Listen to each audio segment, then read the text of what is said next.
జీ5 ఉండగా మీ favourite TV shows ని మీరు అస్సలు మిస్ అవ్వలేరు. Complete free. ఆంటీ, దయచేసి నా మాట వినండి.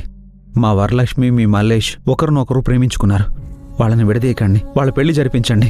గట్లనా? నీ సెల్లె మంచిగుండాలే, నీ ఇల్లు సల్లగుండాలే.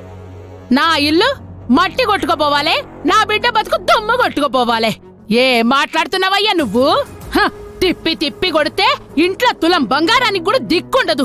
గసంటోళ్లతో సంబంధం మాట్లాడుకున్నందుకు నాకు నాకు బుద్ధొచ్చేటట్లు చేసిరు.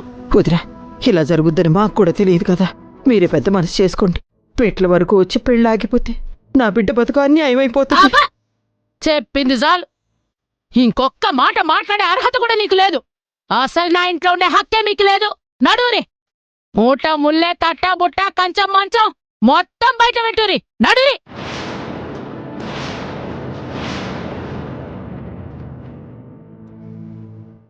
అదేంటి సెల్లెమ్మ, ఉన్నట్టుండి బయటికి వెళ్ళిపోమంటే ఎక్కడికి వెళ్ళిపోతాము?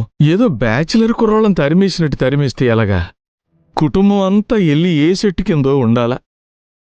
కూసింతైనా మానవత్వం లేకుండా మాట్లాడితే ఎలాగా? కనీసం ఓ నెల ముందైనా చెప్పాలి కదా. ఏం పెద్ద మనిషి రూలు మాట్లాడుతున్నావులే, రూలు.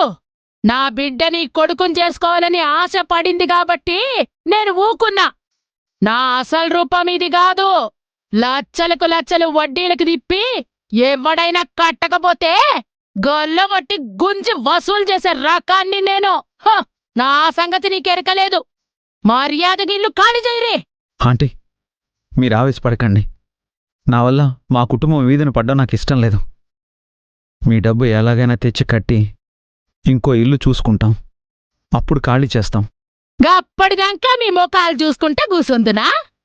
ఇప్పుడేవో పైసలు తీసుకురాపో. పైసలు గట్టి సామాన్లు తీసుకపోండ్రి. రే, మీరేదే ఇంకా చూస్తురు? ఇల్లు పప్పు నానబెట్టినట్ల నానబెడుతురు. సామాన్లన్నీ తీసుకొచ్చి బయట పడేయండి.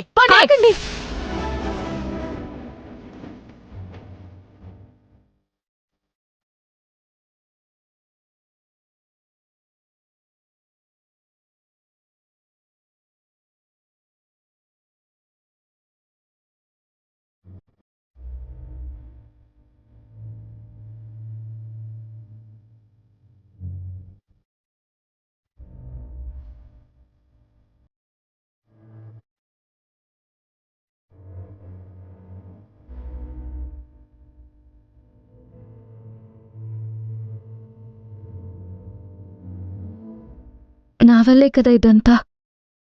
అందరూ నన్ను క్షమించండి.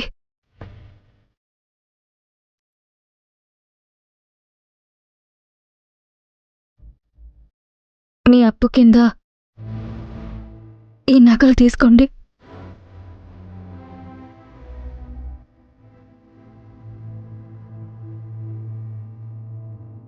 రాజు ఫ్యామిలీని ఇల్లు ఖాళీ చేయించకండి.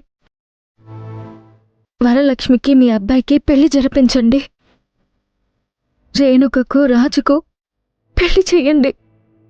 నేనెవ్వరికీ అడ్డుగా ఉండను. నేనిక్కడి నుంచి వెళ్ళిపోతాను. అయితే ఇంకెందుకు ఆలస్యం? మర్యాదగా ఇక్కడి నుంచి వెళ్ళు. జీ5 యాప్ డౌన్లోడ్ చేసి అన్ని ఎపిసోడ్స్ పూర్తి ఉచితంగా చూడండి.